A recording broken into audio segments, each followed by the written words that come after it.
Namaste and welcome to Beyond the Obvious. Today's topic is about India first and it's more to do and explore कि भारत और चीन के जो रिश्ते पिछले 2-4 साल से ख़राब चल रहे हैं उसका क्या कारण हो सकता है. I want to start by saying that actually geopolitics अब हमारी ज़िंदगी का एक नॉर्मल हिस्सा बन चुके हैं. अगर आप देखें ड्राइंग रूम कॉन्वर्सेशन में भी अब जियोपॉलिटिक्स के बारे में बहुत डिस्कशन होती है, घरों के अंदर होती है.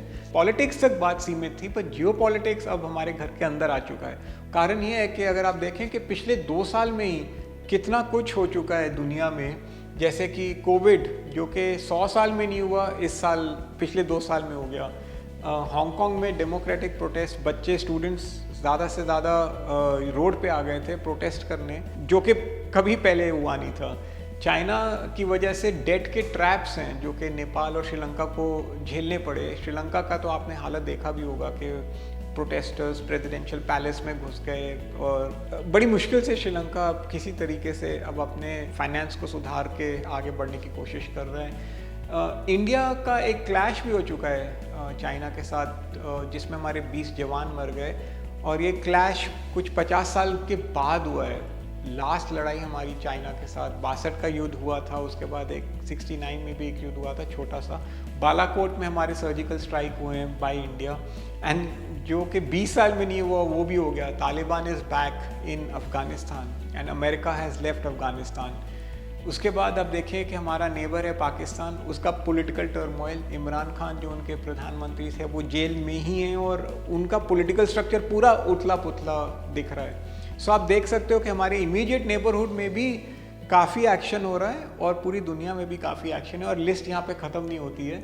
आप देखें कि cyber attacks, there are cyber attacks in Australia and in India also. Many cyber attacks have taken place in India. आप सबको शायद याद होगा एम्स में पेशेंट रजिस्ट्री सिस्टम था, that had come under a cyber attack and for 2 weeks no inbound patients were being taken by AIIMS. Similarly, Power Grid Corporation came under a cyber attack in Bombay. 6 से 7 घंटे तक light चली गई थी बॉम्बे में. सो आप देख सकते हैं कि साइबर अटैक्स का एक नया फॉर्मेट ऑफ युद्ध चालू हो चुका है. There are trade wars now between China and Australia and of course there is this ongoing tensions between the Americans and the Chinese over Taiwan. तो ये तो चल ही रहा था सब कुछ, उसके बीच में एक युद्ध भी चालू हो गया है विच is the Russia Ukraine war. एक युद्ध चालू हुआ ही था, फिर suddenly out of the blue came Israel and Hamas का ये कॉन्फ्लिक्ट. सो आप देख सकते हैं कि पिछले 2 या 3 साल में लिस्ट छोटी नहीं है बल्कि बढ़ती जा रही है. और एक टाइम पे जिसे हम काइनेटिक वॉर कहते हैं विच is the use of bullets and missiles and armoury etcetera, अब वो भी चालू हो चुका है. So the world is in a bit of I won't say chaotic state, but the world is in a bit of a conflicted state and that is why geopolitics and understanding that has become so important in our lives. So with that background, what I wanted to share with all of you is के formats of war, युद्ध के जो तरीके हैं वो भी बदल चुके हैं. No longer is it about just kinetic war. In fact 8 या 9 different formats of war हैं अब. साइबर, इलेक्ट्रोमैग्नेटिक, पानी, economics, trade, biological, narrative, psychological operations, and then finally on semiconductors. So the world is now fighting for these resources and it's just not about the regular access for land. मैं आपको एक example देना चाहूँगा. narrative and psychological operations यानी कि हमारी सोच को किस तरीके से बदला जा सके, इसके ऊपर एक पूरा एक सेक्शन इस्तेमाल होता है और इस पे पैसे खर्च किए जाते हैं of how we think. Semiconductors का जो युद्ध है वो शायद सबसे बड़ा युद्ध है बिकॉज जो देश सेमीकंडक्टर्स पे कंट्रोल करेगा उसी का ही दबदबा बना रहेगा. बिकॉज सेमीकंडक्टर्स इतनी हाईटेक इक्विपमेंट है कि इसको बनाने के लिए दुनिया का सबसे toughest engineering process right now is to make semiconductors. So जो भी देश इसको कंट्रोल कर पाएगा वो फ्यूचर का एक सुपर पावर बनेगा. सो ये नए फॉर्मेट्स ऑफ वॉर हैं जिनके बारे में over time I will keep talking.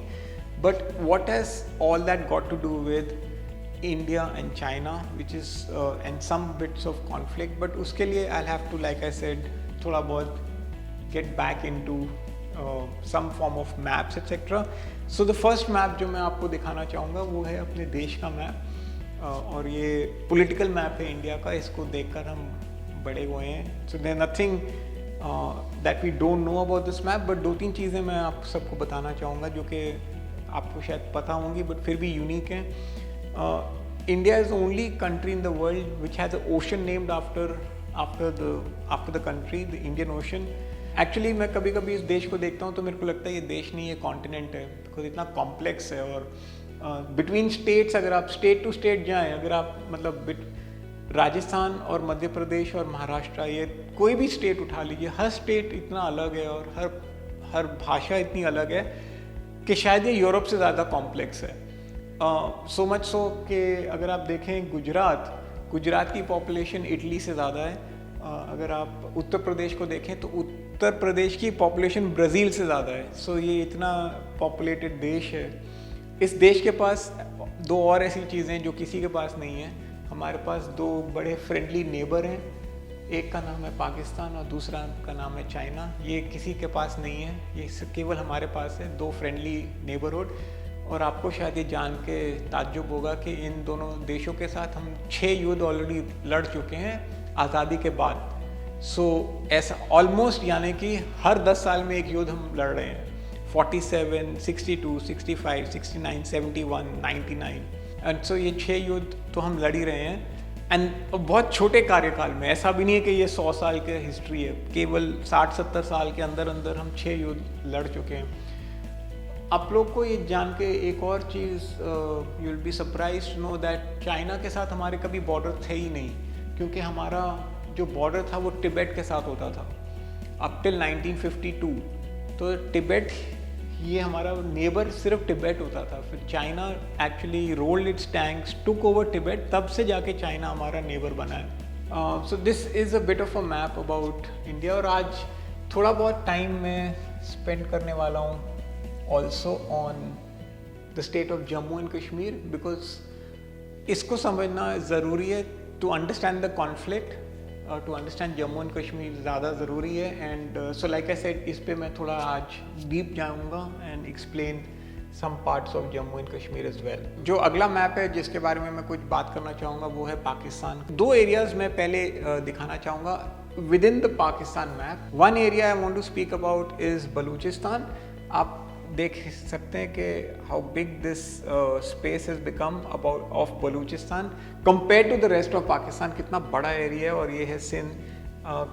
Total अगर आप देखें compare to the entire map of Pakistan, this is almost 45% of the size of Pakistan. इतना बड़ा है. बट इंटरेस्टिंगली दोनों डिस्प्यूटेड एरियाज हैं. And Balochistan is fighting for its freedom and Sindh is also disputed. Unrest है इन दोनों स्टेट्स में और ये बहुत बड़े स्टेट्स हैं. इनफैक्ट बलूचिस्तान का अगर आप बॉर्डर देखें that is with Afghanistan and with Iran. At the time of independence, जब भारत और पाकिस्तान इंडिपेंडेंट हुए तो उस वक्त Balochistan was supposed to be a separate country all together. It was not supposed to be part of Pakistan, but something went wrong and they became part of Pakistan, which is why they still fighting for their independence. But थोड़ा और देखते हैं पाकिस्तान के map को. और अगर आप देखें तो this is Lahore, in case you want to see it, and this is Amritsar, and the difference between Lahore and Amritsar is 30-40 kilometers. So ये इंडियन पंजाब है और ये पाकिस्तानी पंजाब है. So बस फ़र्क ये है कि पाकिस्तान का जो पंजाब है that is a heart of Pakistan. So जितनी भी ब्यूरोक्रेसी, आर्मी, जितने भी जनरल्स, प्राइम मिनिस्टर ज़्यादातर पंजाब से आते हैं. ऊपर अगर आप जाएं तो the yellow part is north west frontier province, NFWP. यहाँ पे Haqqani network, basically a lot of the terror networks operate from here. And finally I want to show you one last piece of the Pakistan map. ये northern areas, Gilgit Baltistan. पर एक interesting चीज़ इसमें, ये purple map, ये purple area आप notice करिए और ये पर्पल एरिया ऑलमोस्ट सेम है, बिकॉज ये एक्चुअली सेम ही है. सो दो पॉलिटिकल मैप्स, दो सेपरेट देश एक ही एरिया को अपने अपने मैप में दिखा रहे हैं. ऐसा क्यों? The question to ask is ये है किसका? And this part is what I want to discuss, the problem of Jammu and Kashmir. So इस पर्टिकुलर स्लाइड में मैंने क्या किया है, जम्मू एंड कश्मीर का जो एक्चुअल स्टेट है जो एक्चुअल मैप है उसको ब्लो अप कर दिया है एंड दिखाने के लिए कि आज की डेट में कौन किसको कंट्रोल कर रहा है। पूरा जम्मू एंड कश्मीर की रियलिटी ये है अभी आज की डेट में कि जो केवल जो सफ़ेद कंपोनेंट आप देख रहे हैं, जो सफ़ेद पीस आप देख रहे हैं यहाँ पे, वो अभी administratively is under Indian control. बाकी अपने पास फॉर नाउ अभी नहीं है। ये ग्रीन पार्ट जो आप देख रहे हैं ये पाकिस्तान ऑक्यूपाइड कश्मीर है, जो गिलगित बाल्टिस्तान में आपको दिखा रहा था। और ये रेड पोर्शन जो है इसको हम 62 के युद्ध में हार गए थे, जो कि एक ऐसा एकमात्र युद्ध है जो कि इंडियन आर्मी हारी है इन इट्स हिस्ट्री। बट 62 का was the only war that the Indian army lost, and loss में हमको ये अक्साई चिन्ह देना पड़ गया। और ये पार्टीशन के टाइम पे ये ग्रीन कंपोनेंट जो आप देख रहे हैं PoK, so actually Jammu and Kashmir का मैप हमारे कंट्रोल में अभी सिर्फ 60% है, 40% अपने पास नहीं है।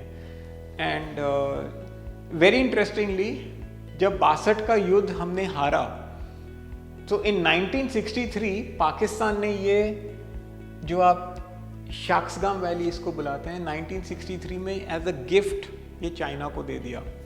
सो आप सोच सकते हैं कि जो एरिया वैसे ही डिस्प्यूटेड है पोस्ट इंडिपेंडेंस, टोटली डिस्प्यूटेड है, इंडिया का फुल उस पर कंट्रोल और हक बनता है, मगर obviously currently Pakistan is administratively in that place, so something that doesn't belong to Pakistan, उन्होंने उसका एक component as a gift China को दे दिया for winning the 62 war, which is the Shaksgam valley. And Shaksgam valley की एक खूबसूरत चीज़ ये है कि ये दुनिया का सबसे ज़्यादा बड़ा सोर्स ऑफ फ्रेश वाटर है, बिकॉज यहाँ पे 100 से ज़्यादा ग्लेशियर हैं। सो फ्रेश वाटर का मतलब सोर्स ऑफ लाइफ, बिकॉज 100 से ज़्यादा ग्लेशियर का मतलब fresh water continuously is available in the Shaksgam valley. Just as an example, I want to tell you that the Indian Air Force had superiority over the Chinese Air Force. Air superiority थी, मगर the Air Force was asked to stand down. मतलब Air Force was asked not to operate. The Navy was asked not to operate, and the soldiers who went in to fight out here were not given winter kits. So बड़े weird conditions में this war was fought, and obviously we lost that war.